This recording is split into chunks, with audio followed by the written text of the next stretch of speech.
وبركاته. إن الحمد لله نحمده ونستعينه ونستغفره ونعوذ بالله من شرور أنفسنا وسيئات أعمالنا. من يهده الله فلا مضل له ومن يضلل فلا هادي له وأشهد أن لا إله إلا الله وحده لا شريك له وأشهد أن محمدا عبده ورسوله. يا أيها الذين آمنوا اتقوا الله حق تقاته ولا تموتن إلا وأنتم مسلمون. يا أيها الذين آمنوا اتقوا الله وقولوا قولا سديدا يصلح لكم أعمالكم ويغفر لكم ذنوبكم ومن يطع الله ورسوله فقد فاز فوزا عظيما. أما بعد, segala puji bagi Allah Subhanahu wa taala Rabbul Alamin, Rabb semesta alam, Rabb kita semua, yang kita beribadah hanya kepada Allah, yang kita taat kepada Allah Subhanahu wa taala. Ketaatan kita kepada makhluk mengikuti ketaatan kita kepada Allah Subhanahu wa taala, maka dengan hal tersebut kita bisa mendapatkan keselamatan di dunia dan juga di akhirat. Dan salawat serta salam semoga senantiasa tercurahkan kepada Nabi kita Muhammadin sallallahu alaihi wasallam yang telah memberikan petunjuk yang telah diperintahkan oleh Allah Subhanahu wa taala untuk menyampaikan risalah kepada makhluknya sehingga mereka memiliki cahaya yang terang di dalam beragama, di dalam beriman dan juga beribadah kepada Allah Subhanahu wa taala. Dan alhamdulillah kita mendapatkan bagian dari cahaya yang dibawa oleh Nabi Muhammad sallallahu alaihi wasallam tersebut, meskipun kita hidup jauh dari zaman Nabi sallallahu alaihi wasallam dan juga jauh dari negara yang beliau dilahirkan di sana. Jamaah yang dimuliakan Allah Subhanahu wa taala, pada malam hari ini pembahasan kita adalah tentang tazkiyatun nafs, yaitu pensucian jiwa, pembersihan jiwa dan juga pengembangan jiwa. Ya. Tazkiyah yaitu dari kata asal katanya adalah zakka yuzaki tazkiyatan, yang artinya adalah an-nama waziyadah. An-nama waziyadah yaitu tumbuh dan bertambah. Ya. Seseorang apabila dia ingin tumbuh dengan baik dan bertambah dengan baik, maka yang pertama kali dilakukan adalah membersihkannya dulu. Ya. Oleh karena itu para ulama menyebutkan kata tazkiyah itu mengandung dua hal tersebut, yaitu membersihkan, ya. Pertama kali membersihkan, dan yang kedua adalah apa? Baru menumbuhkan. Dibersihkan dulu kemudian ditumbuhkan, supaya sesuatu yang tumbuh ini tidak ada tercampur dengan apa? Dengan kotoran. Dan yang akan kita bahas ya dalam tazkiyah ini, sebelum kita membaca tentang tulisan yang ditulis oleh Ibnu Taimiyah rahimahullahu taala sebagai muqaddimah pendahuluan yang mungkin lebih mudah, yaitu kita membaca tulisan atau juga kajian yang telah disampaikan oleh Syekh Abdul Razak bin Abdul Muhsin hafizahullahu taala ya terlebih dahulu. Nah, beliau menyampaikan tentang tazkiyah ini, yaitu yang berjudul Ashru Qawaid fi Tazkiyatin Nafsi. Ada 10 kaidah di dalam mensucikan jiwa, ya. 10 kaidah di dalam mensucikan jiwa, dan anak kira ini lebih banyak ya disebutkan oleh Syekh Abdul Razak hafizahullahu taala. Beliau mengatakan bahwasanya Fan-nafsul lati baina jambayil insani amruha 'azim. Jiwa yang dimiliki oleh seseorang ini adalah perkara yang besar, ya, dan memiliki urusan yang agung. Allah Subhanahu wa taala telah bersumpah dengan menyebutkan beberapa makhluknya yang agung sebelum memulai bersumpah dengan jiwa manusia, yaitu dalam surat apa? Surat Asy-Syams.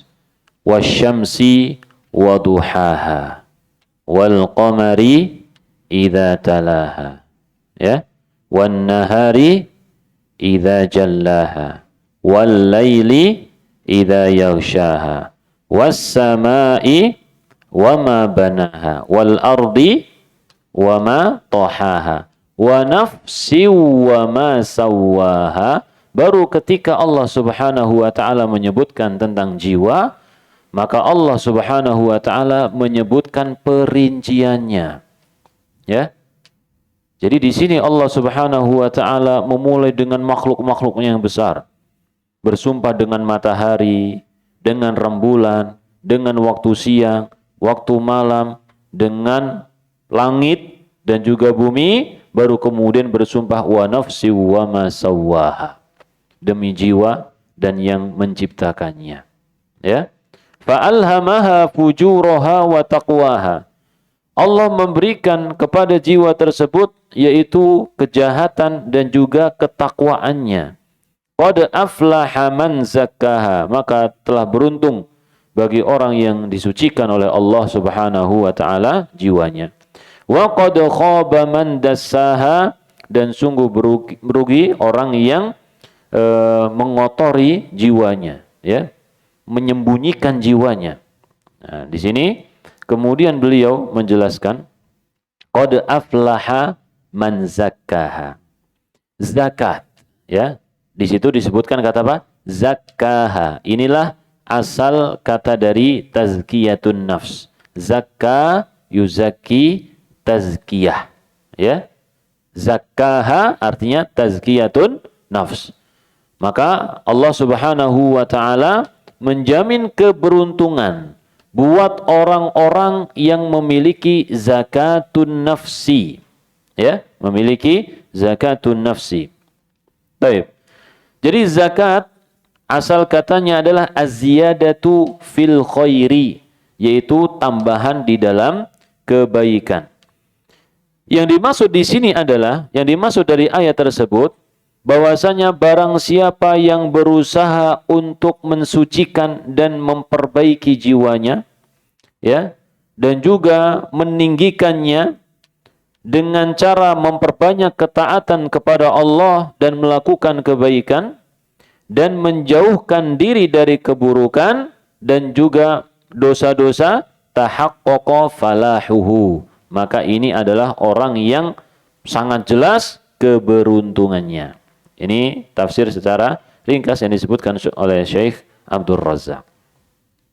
Adapun wa qad khaba man dassaha. Sungguh rugi, celaka untuk orang yang melakukan ini dassaha. Ya, das. Apa itu das? At-tadsiyah huwa al-ikhfa, yaitu menyembunyikan. Menyembunyikan jiwanya. Loh, kok bisa jiwa disembunyikan? Ya, beliau mengatakan fal-'asi qad akhfa nafsahul karimata. Orang yang bermaksiat itu telah menyembunyikan jiwanya yang mulia bi fi'lil athami, dengan melakukan perbuatan dosa, ya, dan juga melakukan perbuatan yang hina. Jadi pada dasarnya kita itu memiliki tadi, ya, yaitu fujur dan takwa. Kita memiliki kejahatan dan juga ketakwaan. Ketakwaan orang-orang yang melakukan dosa itu tertutupi, ya, kalah. Wa ahlakaha bi fi'lil uyub. Dia membinasakannya dengan melakukan aib. Hatta sarat nafsan dani'atan wadi'atan munhattah. Sehingga jiwanya ini menjadi hina, ya, dan juga mengalami apa? Penurunan di dalam ketakwaan. Maka wastahaqqat bidzalikal khaybah wal khusran wal iyadzu billah. Maka dengan kemaksiatannya, pelanggarannya, mengikuti hawa nafsu, ya, dia menjadi apa? Menjadi rugi dan juga celaka. Semoga Allah Subhanahu wa taala menyelamatkan kita dari jiwa yang demikian. Baik. Pembahasan tazkiyatun nafs, mensucikan jiwa, ini adalah pembahasan yang sangat penting bagi kita semua, ya. Lebih-lebih lagi adalah para penuntut ilmu yang sedang bersemangat menuntut ilmu. Karena salah satu tahapan yang dilalui oleh para penuntut ilmu yaitu dia merasa bangga dengan apa yang telah dia dapatkan. Ya, meskipun ilmu yang dia miliki itu sedikit. Jadi dia belajar, mendatangi kajian-kajian, ya, asatidzah di sana, banyak, hampir setiap hari mungkin dia mendatangi kajian. Maka dengan datangnya dia ke majelis ilmu, maka dia merasa memiliki ilmu yang banyak, pemahaman yang luar biasa, yang mungkin dia itu adalah orang yang memiliki kebenaran yang tidak dimiliki oleh orang lain. Maka dengan hal tersebut, terkadang talibul ilmi diuji oleh Allah Subhanahu wa taala dengan sikap sombong dan juga apa? Dan juga angkuh, ya. Sifat sombong dan juga angkuh. Maka dari sini, ya, Ibnu Taimiyah dan juga para ulama yang lainnya sering memberikan nasihat, entah itu untuk dirinya sendiri atau juga untuk orang lain, agar jiwa seseorang itu menjadi tenang, ya, agar jiwa seseorang itu menjadi tawadhu'. Ketika bertambah ilmu, maka bertambah ketawaduan yang ada di dalam dirinya. Taib. Dan juga tazkiyatun nafs ini sangat penting buat orang-orang yang sering berjidal, berargumen, berdebat. Karena sesungguhnya perdebatan itu menjadikan hati kaku, keras, ya. Terkadang kita itu berdebat, kemudian kita itu mungkin kalah, tetapi karena sudah terlanjur terbawa oleh suasana, kita nggak mau kalah. Berbagai macam argumen benar atau salah kita keluarkan, yang penting apa? Menang, ya. Atau kita benar, tetapi kita tidak mau mengalah sedikit supaya ini urusannya cepat selesai, ya. Pokoknya aku harus menang. Aku harus menang. Nah, ini adalah suatu sifat yang menunjukkan bahwasanya hatinya mulai mengeras, ya. Makanya Rasulullah Shallallahu Alaihi Wasallam melarang al-mira', ya, melarang apa? Mira', dan memberikan jaminan untuk orang yang meninggalkan mira'. Ana dhaminun bi baitin fi rabadil jannah liman tarakal mira' wa in kana muhiqqan. Aku menjamin rumah di surga bagi orang yang meninggalkan perdebatan meskipun dia apa? Benar, ya. Meskipun dia benar, tetapi dia meninggalkan perdebatan karena dia tahu bahwasanya perdebatan ini mungkin nggak baik buat dia, lawan kita, dan juga tidak baik buat diri kita, ya. Bisa menyebabkan dia yang keras hatinya atau kita yang keras hatinya. Terkadang atau sering perdebatan itu tidak ada ujungnya, ya, karena setiap individu ingin apa? Menang sendiri, menunjukkan keegoisannya, bukan untuk mencari kebenaran. Dan juga tazkiyatun nafs ini penting untuk kita yang hidup di zaman sekarang ini, ya, penting. Karena apa? Karena banyak syubuhat dan juga banyak syahwat yang melintas di hadapan kita tanpa kita menginginkannya, ya. Jadi kita ini adalah manusia-manusia yang hidup di zaman modern, berbagai macam media disuguhkan di depan kita, kita menolak tapi disuguhin. Ya, entah itu yang baik atau itu yang haram, atau itu adalah kebenaran ataupun syubhat. Semuanya disuguhkan kepada kita. Maka syubhat-syubhat tersebut masuk ke dalam diri kita, harus kita bersihkan. Demikian juga syahwat-syahwat yang merasuk di dalam diri kita, yang mengotori jiwa kita ini, ya, sedikit ataupun banyak, sadar ataupun tidak sadar, harus kita bersihkan. Kalau tidak dibersihkan, maka ya dari luar langsung masuk ke dalam apa? Ke dalam hati kita dan bisa mengotorinya. Oleh karenanya Imam Asy-Syafi'i rahimahullahu taala ya mengeluh kepada gurunya Waqi' tentang buruknya apa? Hafalan. Ya. Dan Waqi' menyebutkan bahwasanya buruknya hafalan itu disebabkan oleh suatu kemaksiatan. Ya. Disebabkan oleh suatu kemaksiatan.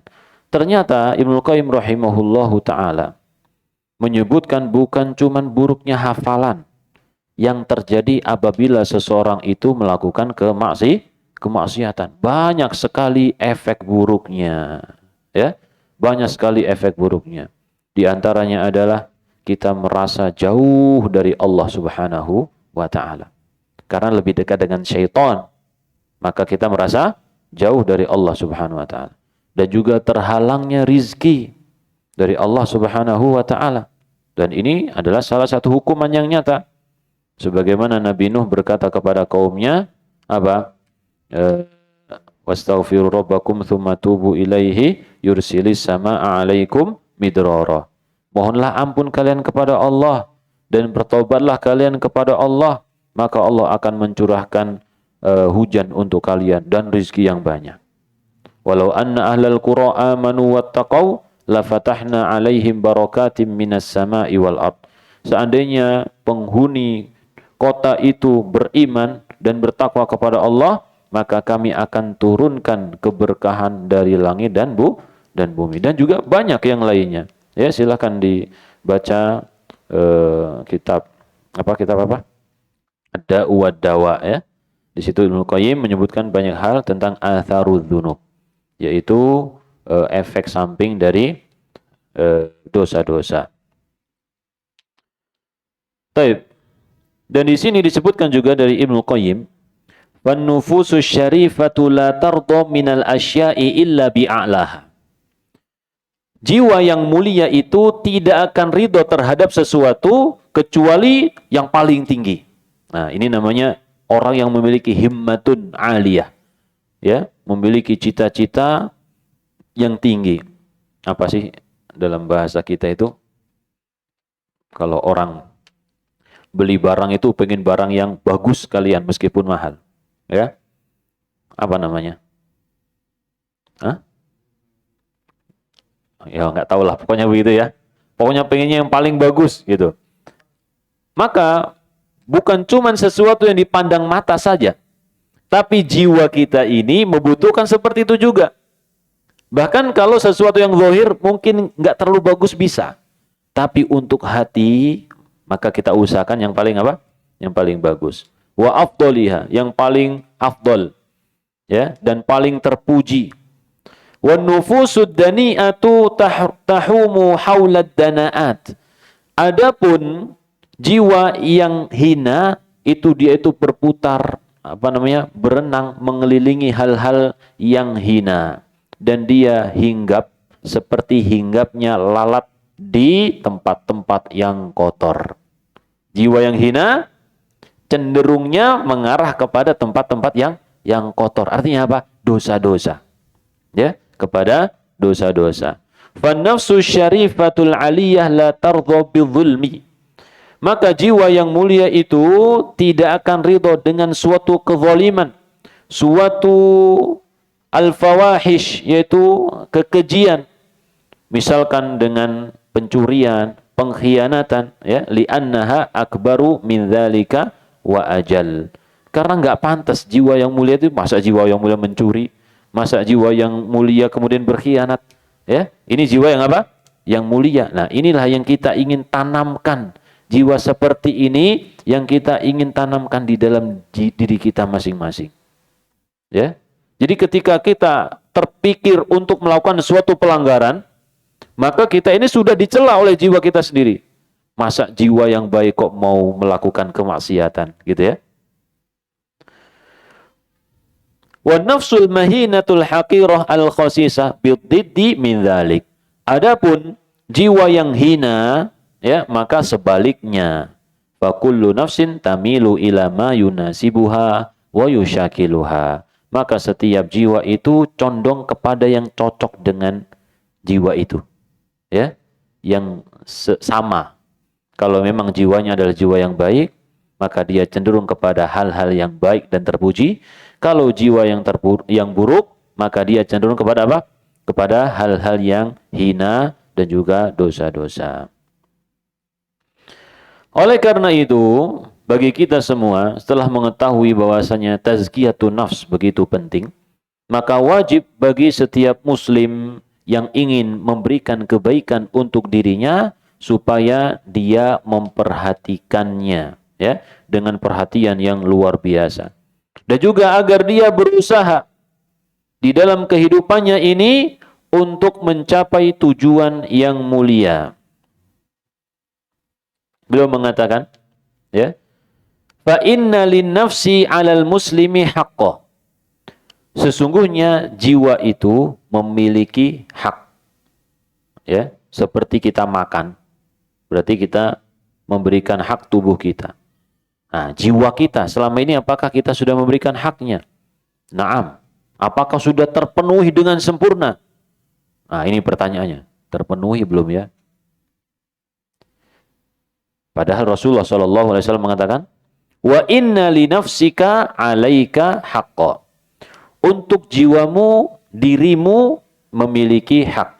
Jadi nafsun, ya, itu adalah suatu istilah yang mewakili zahir dan juga batin. Zahir kita adalah jasad, ya, jasad yang membutuhkan makanan, minuman agar kita tumbuh dan juga pakaian untuk menutupinya. Yang batin apa? Hah? Ruh, ya kan? Yang batin adalah ruh. Kalau ruh ini dicabut, selesai. Zahirnya akan menjadi bangkai dan hancur. Ya. Maka nafsun itu adalah istilah untuk zahir dan juga batin. Jadi satu. Tetapi kebanyakan penggunaan nafsun itu adalah untuk yang batin. Ya. Sesuatu yang batin. Wa nafsiu wa ma sawwaha. Jiwa dan yang menciptakannya. Maka ini cenderung kepada sesuatu yang apa?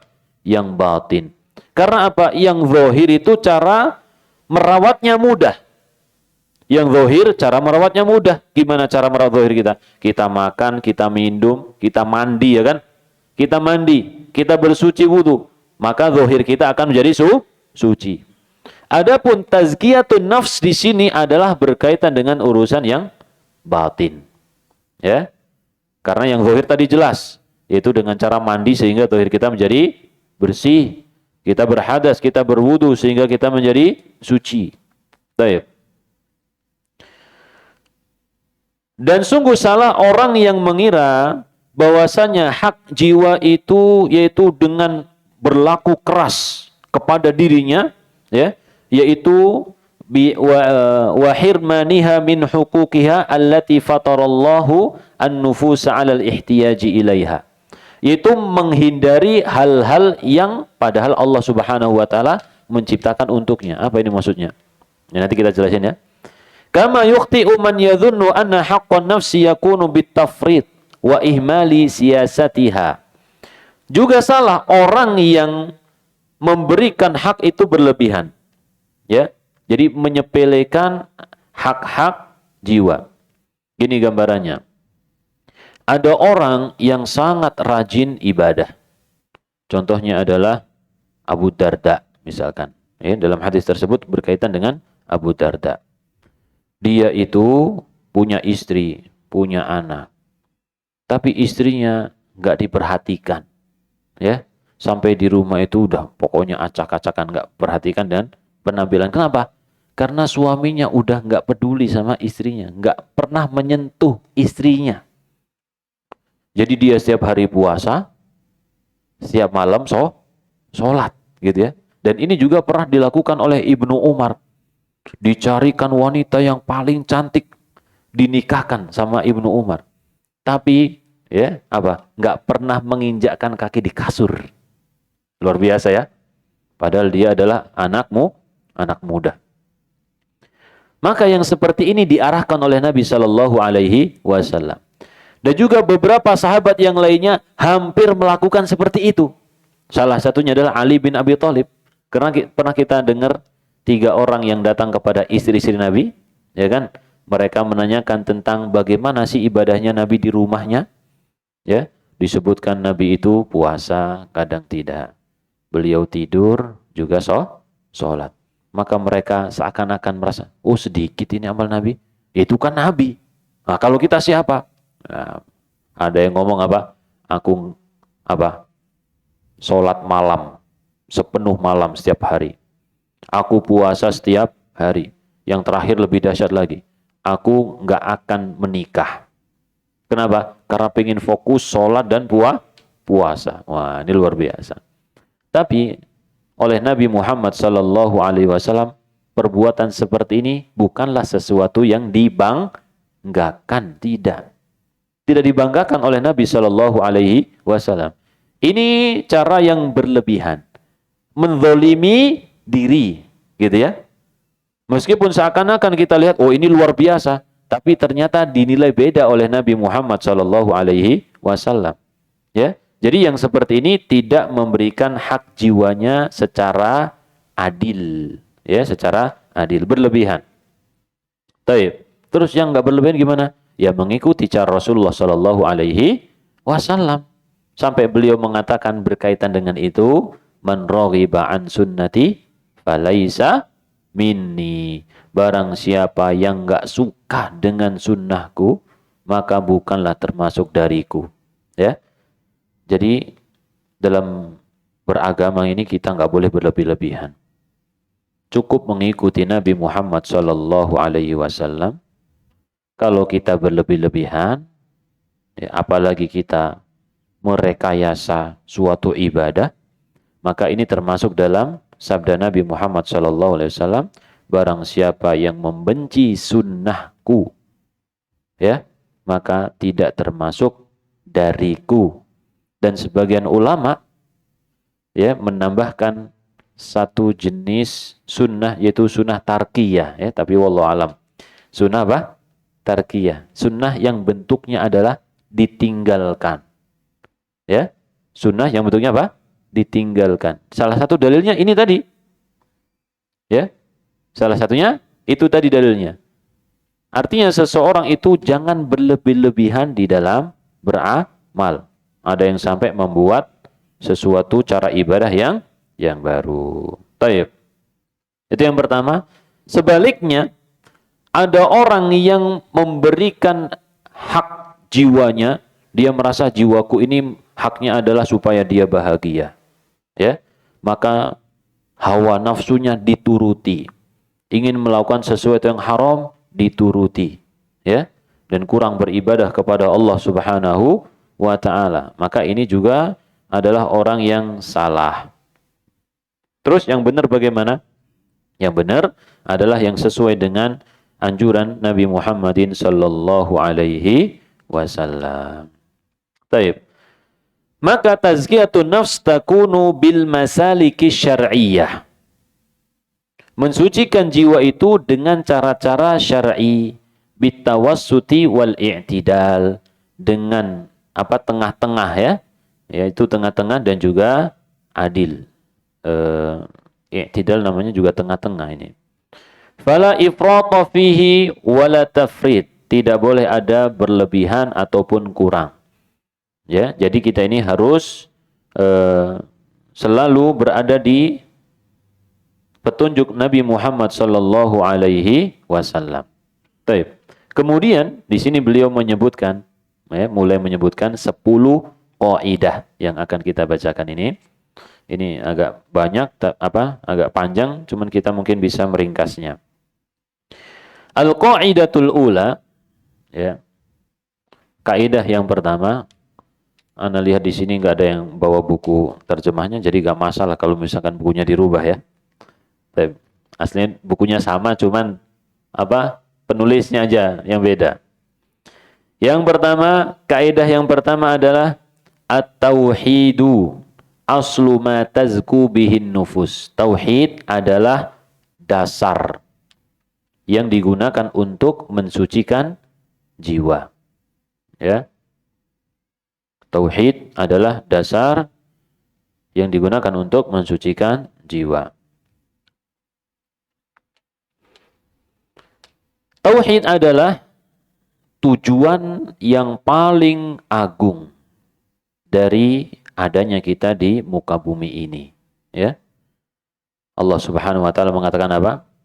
Wa ma khalaqtul jinna wal insa illa liya'budun. Hafal ini semuanya. Kalau nggak salah dulu pernah anak kasih PR ini ya. Menghafalkan ini kalau nggak salah ya. Wa ma khalaqtul jinna wal insa illa liya'budun. Entah di sini atau di mana, anda lupa. Harus hafal semuanya. Ya. Karena ini adalah kata kunci adanya kita di dunia ini. Banyak orang yang nggak tahu arah. Ya, padahal Allah Subhanahu wa taala sudah ngasih tahu sama dia tujuan dia hidup itu apa, sudah dikasih tahu. Tapi banyak orang yang masih saja nggak tahu. Ya, masih saja nggak tahu. Bahkan ketika ditanya apa hak Allah yang paling agung, banyak yang tidak tahu. Padahal sangat jelas dalam Al-Quran dan hadis Nabi Shallallahu Alaihi Wasallam tentang hak Allah Subhanahu wa Ta'ala. Baik, ini satu ayat pendek kita hafalin. Wa ma khalaqatul jinna wal insa illa liya'budun. Tidaklah aku menciptakan jin dan manusia melainkan agar mereka beribadah kepadaku. Ya. Oleh karena itu dakwah seluruh para rasul nih ya, bukan cuma Nabi Muhammad, bukan cuma Nabi Nuh, tapi seluruhnya adalah tauhid. Oleh karena itu, ahlus sunnati wal jamaah, ketika mereka berdakwah, ketika mereka mengajar, maka dakwah yang paling mereka utamakan, perhatikan, adalah masalah tauhid. Pertanyaannya, apakah Rasulullah Sallallahu Alaihi Wasallam ketika sudah pindah ke kota Madinah, ketika para sahabat sudah berperang melawan orang-orang musyrikin, apakah mereka sudah nggak diajari tauhid lagi? Nggak diajari tauhid sudah? Oh sudah. Kalau mereka sudah berperang melawan orang musyrikin, berarti sudah kuat tauhidnya. Apakah seperti itu? Kalau mereka sudah 10 tahun atau 5 tahun sudah berguru denganku, maka sudah kuat tauhidnya, berarti nggak usah diajarin lagi? Enggak. Nabi Muhammad sallallahu alaihi wasallam 13 tahun menyampaikan tauhid secara intens ketika di Mekah.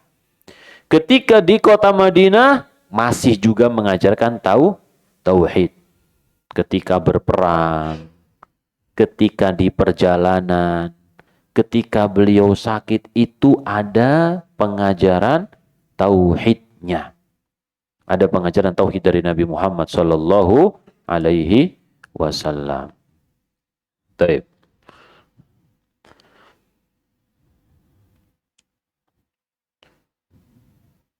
Jadi ini adalah tauhid adalah kewajiban pertama. Ya. Jadi orang musyrikin, orang yang menyembah kepada selain Allah, jiwanya tidak akan bersih, dikotori oleh kesyirikan. Makanya Imam As-San'ani membuat tulisan, ya, risalah, judulnya adalah Tathhirul I'tiqad min adronil ilhad, yaitu membersihkan keyakinan dari kotoran-kotoran penyimpangan. Kitabnya bahas tentang apa? Tentang masalah tauhid. Ya, sesuai dengan ya, Imam As-San'ani ini hidup di zaman Syekh Muhammad bin Abdul Wahab. Apa yang beliau sampaikan itu sesuai dengan dakwahnya Syekh Muhammad bin Abdul Wahab. Gitu. Ya, Imam As-San'ani. Imam As-San'ani di Yaman. Jauh di Yaman. Syekh Abdul Wahab di mana? Hijaz. Di kota Mekah dan Madinah. Ya. Ketika mendengar dakwah itu, Imam As-San'ani merasa gembira.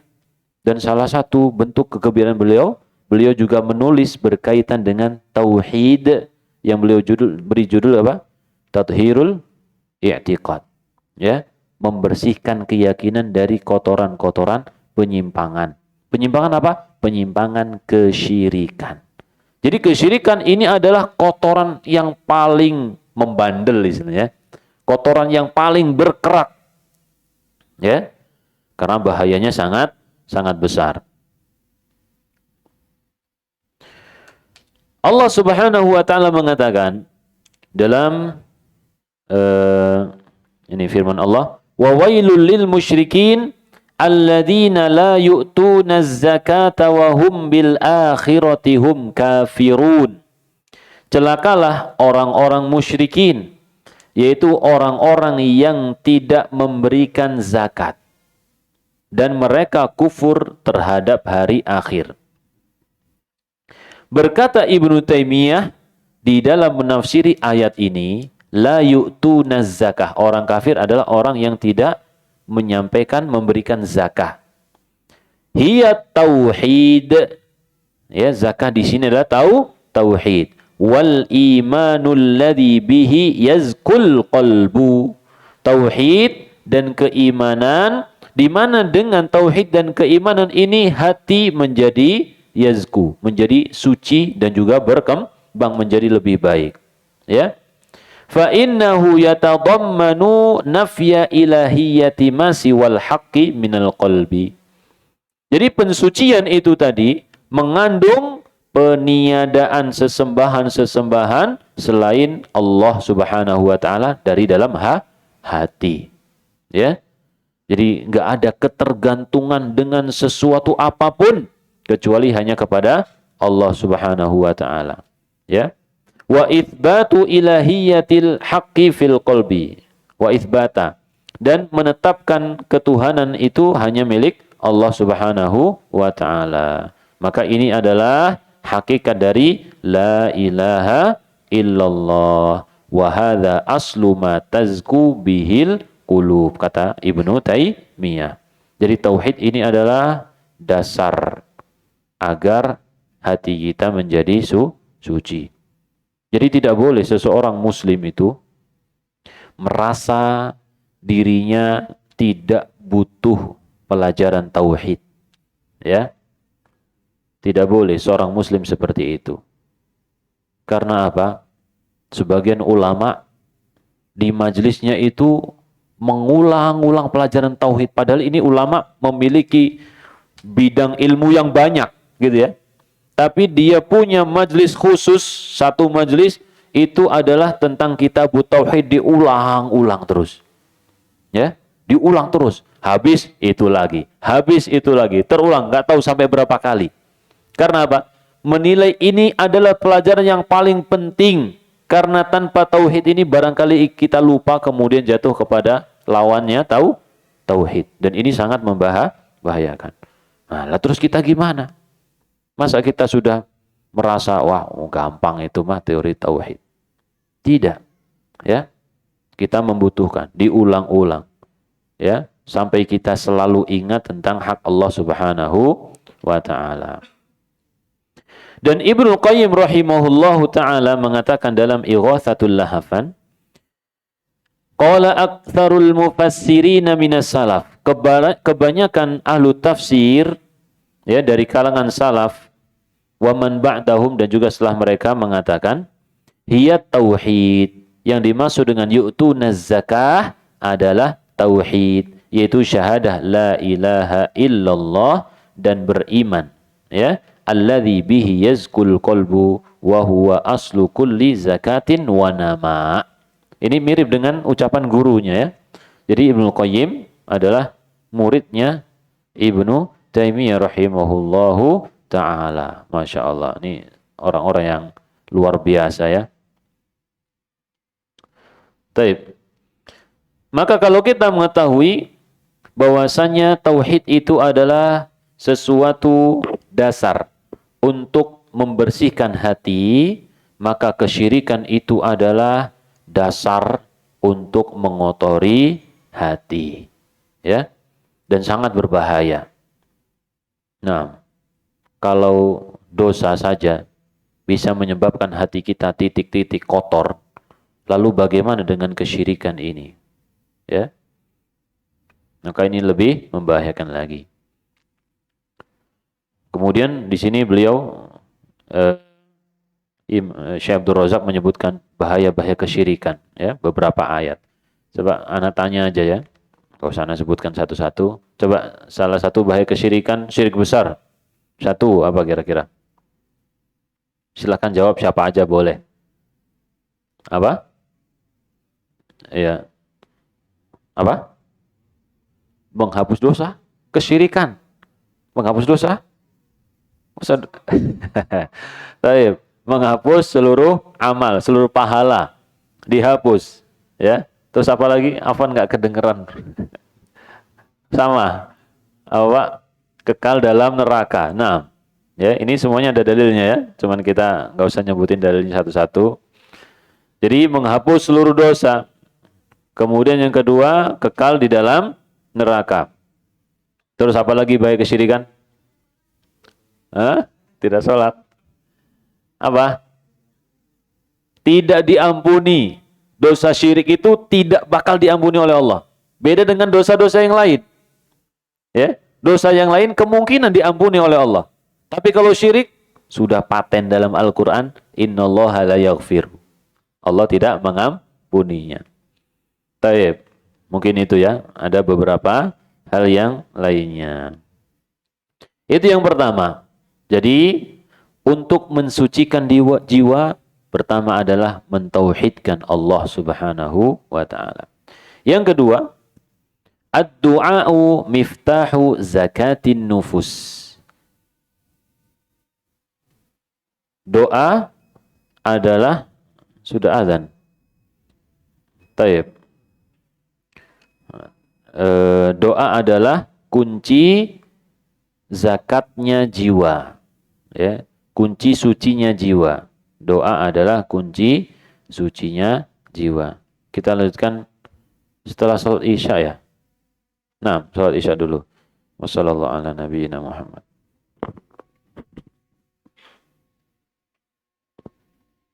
Alhamdulillah, salatu wassalamu ala Rasulillah. Kita lanjutkan. Semoga Allah Subhanahu wa ta'ala menerima ibadah kita. Kaidah yang kedua tadi adalah ad-du'a'u miftahu zakatin nufus. Berdoa adalah kunci sucinya jiwa. Nabi sallallahu alaihi wasallam menyebutkan tentang kemuliaan doa, laisa syai'un akrama 'ala Allah ta'ala minad du'a.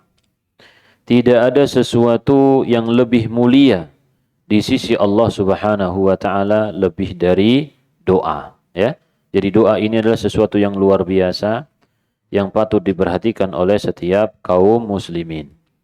Doa ini adalah ibadah yang paling mulia, yang paling utama di sisi Allah Subhanahu wa ta'ala. Karena di dalam doa ini seorang hamba menunjukkan butuhnya kepada Allah, menunjukkan kelemahannya di hadapan Allah, ya, tunduknya dan juga pengakuannya kepada Allah bahwasanya Allah Subhanahu wa taala Maha kuat dan Maha mampu, Maha memberi, Maha kaya. Ini setiap kita yang berdoa pasti memiliki keyakinan tersebut. Ya, kenapa kita minta kepada Allah? Karena Allah Maha Kaya dan Allah Maha Dermawan. Ya, Karim. Karim itu artinya suka memberi. Ya, kita minta kepada Allah karena kita memiliki keyakinan seperti itu. Dan juga kita menyadari diri kita itu penuh dengan kekurangan. Kita banyak nggak mampunya. Kita butuh kepada Allah Subhanahu wa Ta'ala.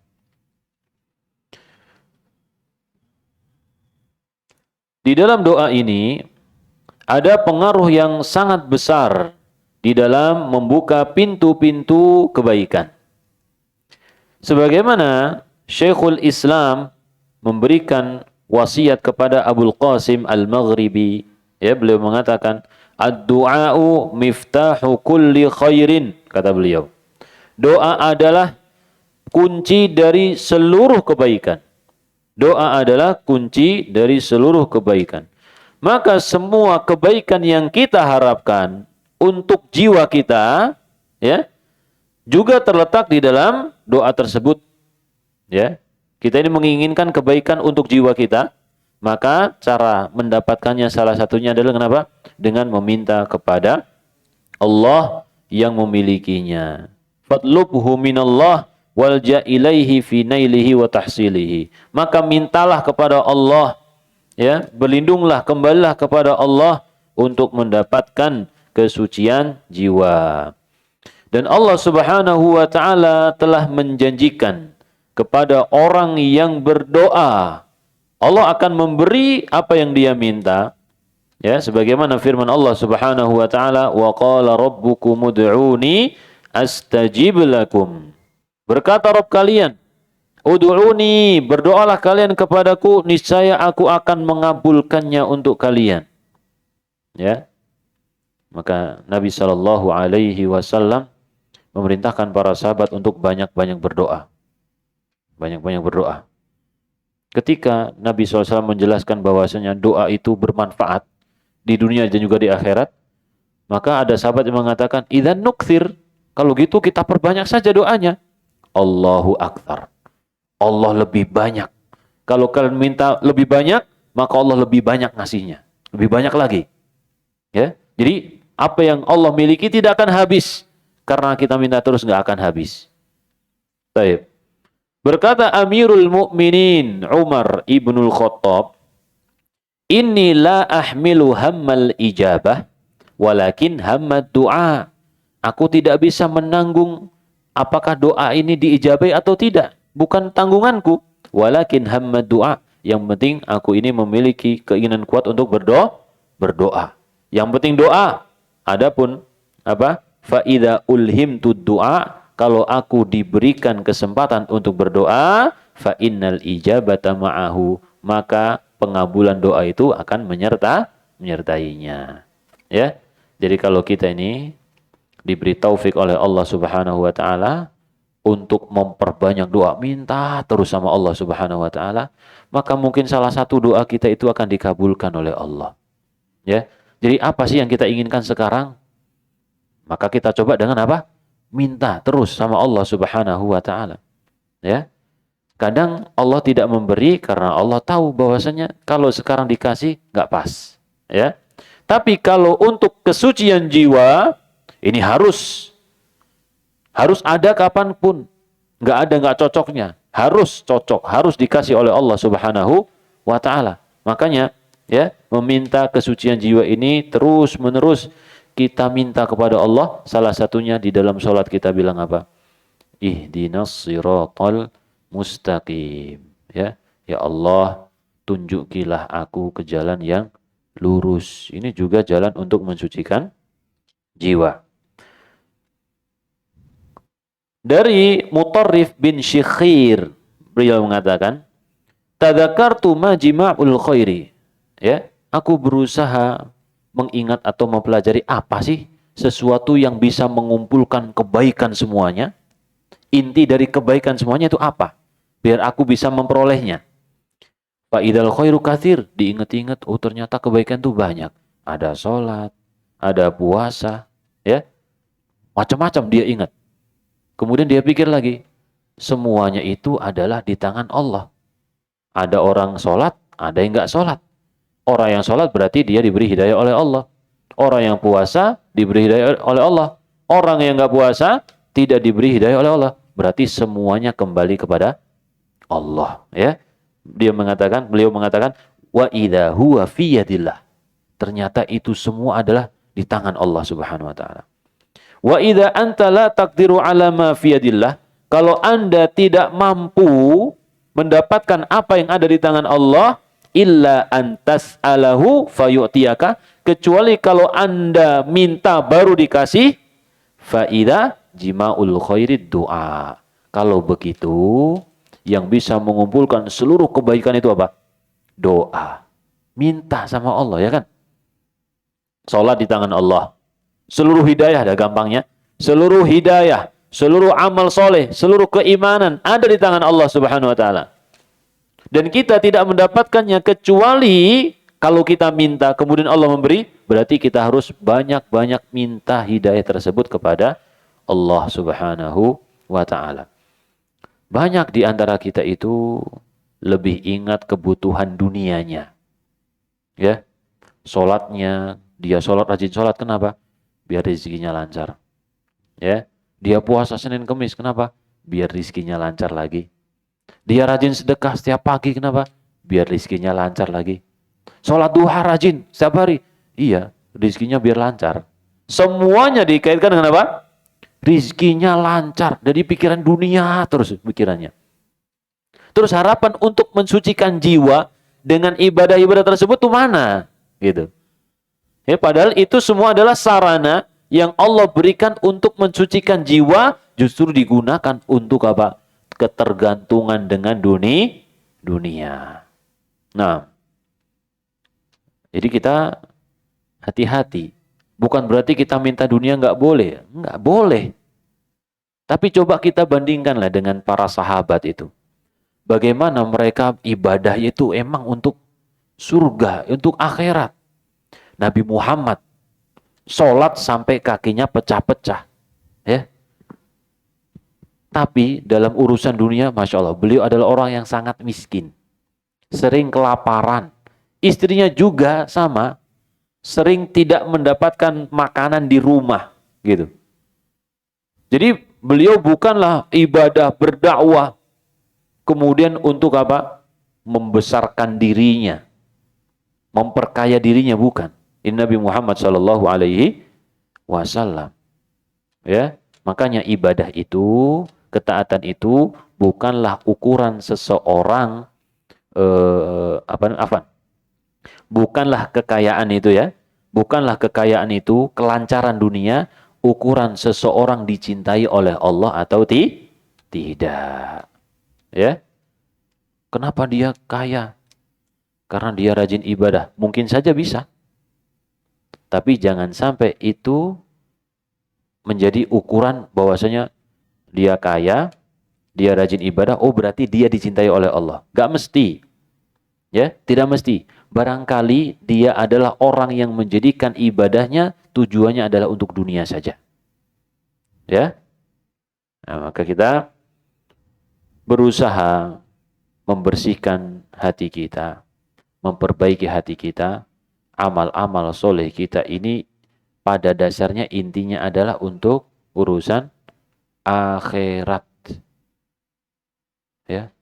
Banyak orang zaman sekarang minta ketika dia rezekinya seret, minta amalan ke gurunya. Jadi ketika ingat ahli ilmu, itu ingat dunia. Ya, minta suatu amalan apa? Dikasih amalan buku berapa halaman, ya, suruh baca setiap pagi dan sore. Ya, zikir katanya. Dibikin oleh gurunya tersebut. Dia baca, dia amalin.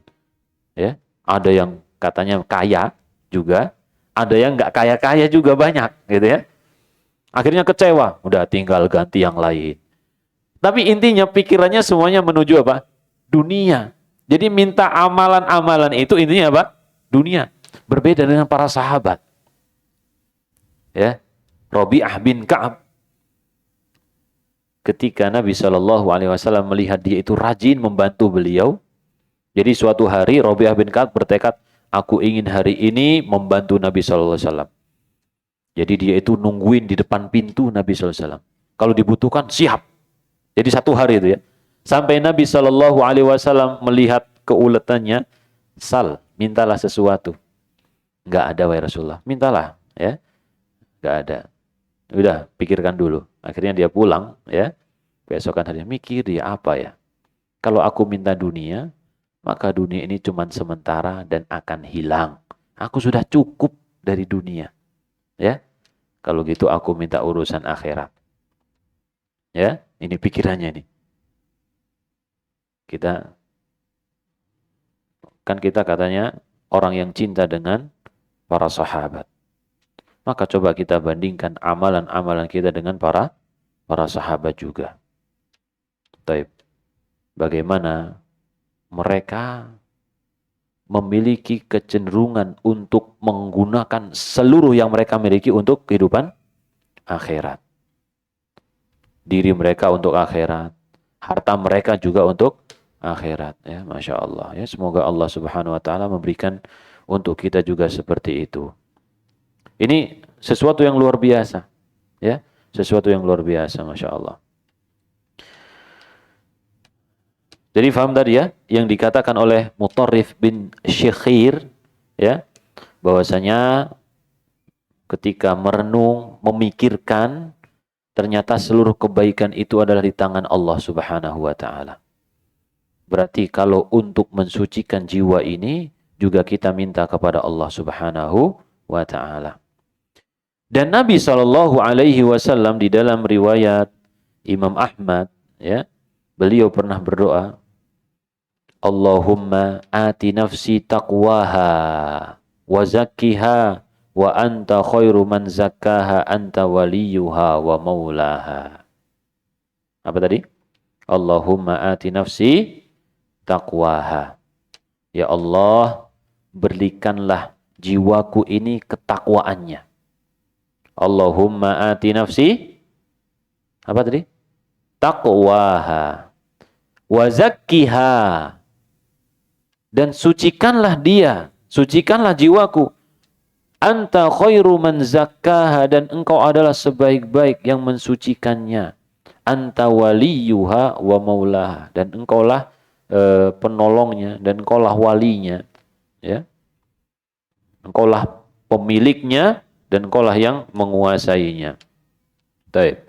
Jadi ini Nabi SAW berdoa khusus untuk ketakwaan dan kesucian apa? Jiwa. Jadi ternyata ada doa khusus tentang apa? Kesucian jiwa yang diajarkan oleh Nabi SAW. Maka di dalam doa ini terdapat petunjuk, ya, dan juga peringatan bahwasanya mensucikan jiwa, tazkiyatun nafs itu adalah di tangan Allah. Ya, sehingga perlu kita memintanya dari Allah Subhanahu wa Ta'ala, ya. Dan juga untuk menjaga kesucian jiwa itu, ketakwaan jiwa, Nabi SAW juga sering berdoa apa? Ya muqallibal qulub, tsabbit qalbi ala dinika. Ya muqallibal qulub, tsabbit qalbi ala dinika. Ini juga perlu kita baca ini. Wahai Zat yang membolak-balikan hati, teguhkanlah hatiku di atas agamamu. Ini sekelas Nabi Muhammad SAW minta kepada Allah Subhanahu wa Ta'ala. Terus kita ini gimana? Nah, kita lebih banyak minta. Padahal Nabi SAW sudah dijamin masuk surga. Ya, kita nggak ada jaminannya sama sekali, ya. Ya, kita banyak berdoa kepada Allah Subhanahu wa Ta'ala.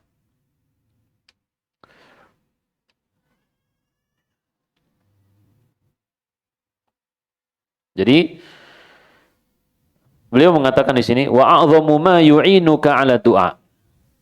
Yang paling mendukung kamu untuk berdoa kepada Allah Subhanahu wa Ta'ala, ya, yang menguatkan kita untuk minta kepada Allah, ma'rifatuka anna zakata nafsika biyadillah, yaitu kita mengetahui bahwasanya kesucian hati kita ini di tangan Allah Subhanahu wa Ta'ala. Dan Allah lah yang mensucikan siapa saja yang Dia kehendaki, dan semuanya itu urusan Allah Subhanahu wa Ta'ala. Apa dalilnya? Balillahu yuzakki may yasha. Allah Subhanahu wa Ta'ala mensucikan siapa saja yang Allah kehendaki. Ya, Allah mensucikan siapa saja yang Allah kehendaki. Jadi terserah Allah Subhanahu wa taala. Ya. Seandainya Allah Subhanahu wa taala membiarkan kita di dalam kesesatan, maka itu hak Allah, bukan zalim, tidak. Ya, karena semuanya adalah milik Allah Subhanahu wa taala. Kalau kita memang mengasihi diri kita, kasihan, prihatin dengan diri kita ini yang serba kurang gitu ya. Serba kurang, hidayahnya kurang, keimanan juga merasa lemah, banyak maksiatnya, ibadah kurang semangat. Harus prihatin. Gimana caranya? Minta sama Allah. Minta hidayah supaya Allah memberikan tazkiyah, ya, kesucian jiwa kita.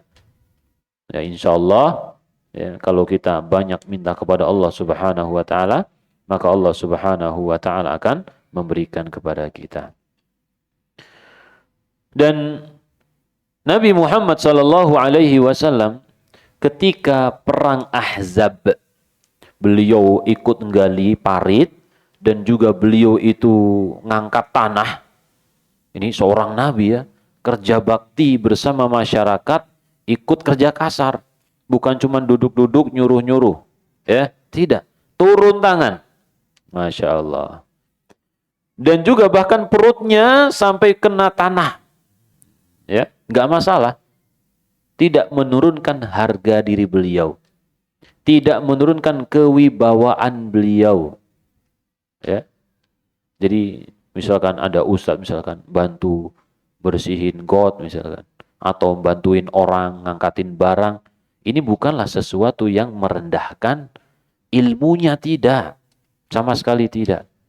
Jadi antum nggak usah larang-larang ya, kalau misalkan ada ustadz misalkan bantu-bantu, ustadz nggak usah duduk saja, jangan ya, biarkan saja, nggak masalah itu. Itu sama sekali tidak merendahkan apa? Martabatnya. Itu adalah amalnya di hari kiamat. Kalau cuma duduk, nggak dapat pahala, ya, antum ngelarang bantuin, akhirnya dia nggak dapat pahala. Taib. Jadi nggak usah sungkan-sungkan kalau misalkan ada ustadz antum yang bantuin antum, misalkan bantuin beresin, bantuin ngepel, bantuin nyapu, bantuin apa, nggak masalah. Ya, memang itu adalah kegiatan yang memang bersumber dari ilmunya, ya, bersumber dari ilmunya. Taib, saya ulang. Nabi Shallallahu Alaihi Wasallam mengangkati tanah sampai kena perutnya, ini banyak tanahnya. Beliau mengatakan, Wallahi laulallah mahtadaina wala tasaddaqna wala sallayna. Demi Allah, kalau saja bukan karena Allah Subhanahu wa taala, maka kita nggak bakalan dapat petunjuk. Kita nggak bakalan bersedekah. Kita nggak bakalan sholat untuk Allah Subhanahu wa taala.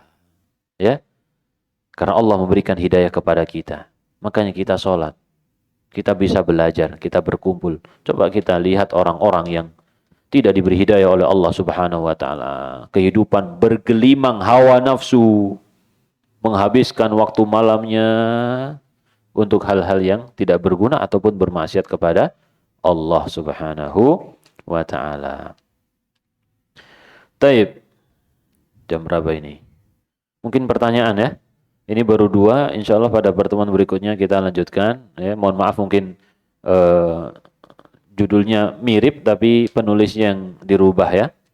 Jadi penulisnya di sini Syekh Abdul Razak bin Abdul Muhsin Al-Badr hafizahullahu ta'ala, guru kita semua. Ada pertanyaan silakan.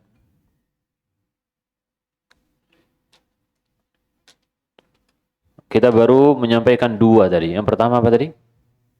Tauhid, ya. Tauhid itu adalah inti, ya, pokok dari pensucian jiwa. Dan yang kedua tadi apa? Berdoa kepada Allah.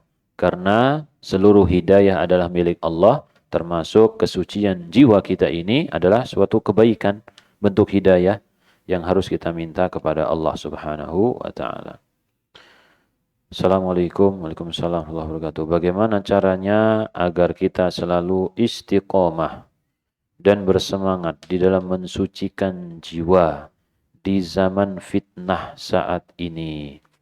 Nah, ini yang kita pelajari itu jawabannya ya. Yang kita pelajari ini adalah jawabannya. Banyak sekali caranya. Ya, yang pertama adalah menjaga tauhid kita.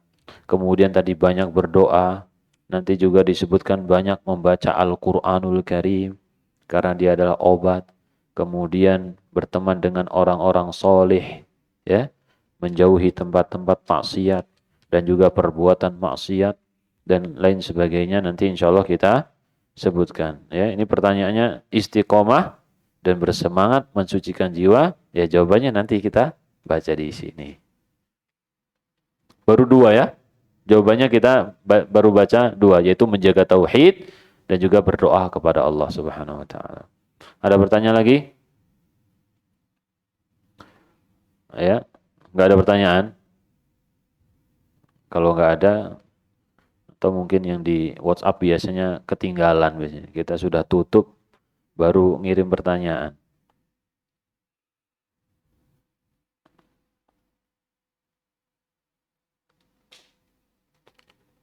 Sudah cukup? Insya Allah jelas. Ya, yang penting di sini adalah apa yang kita baca tadi jelas dan bermanfaat. Kita bisa mengingatnya dan juga kita bisa mengamalkannya. Bukan cuma kita dengar di majelis ilmu, merasuk, tapi setelah keluar dari masjid, lupa, hilang. Dan apa tadi, gitu ya.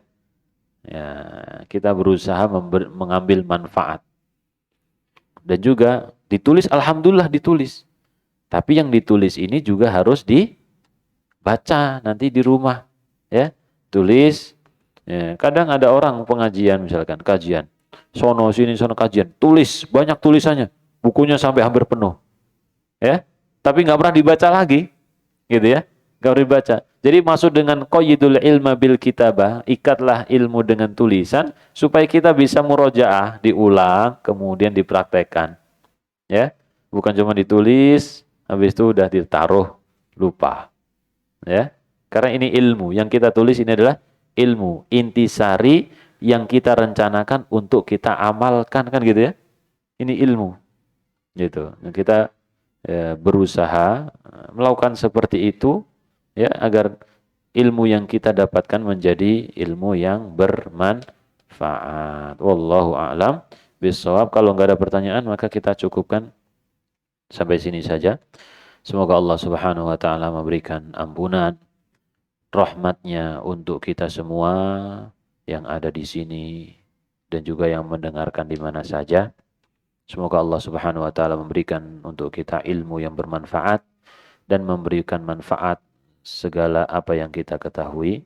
Rabbana atina fid dunya hasanah wa fil akhirati hasanah wa qina adzabannar. Subhanakallahumma wa bihamdika asyhadu an la ilaha illa anta astaghfiruka wa atubu ilaik. Assalamualaikum warahmatullahi wabarakatuh.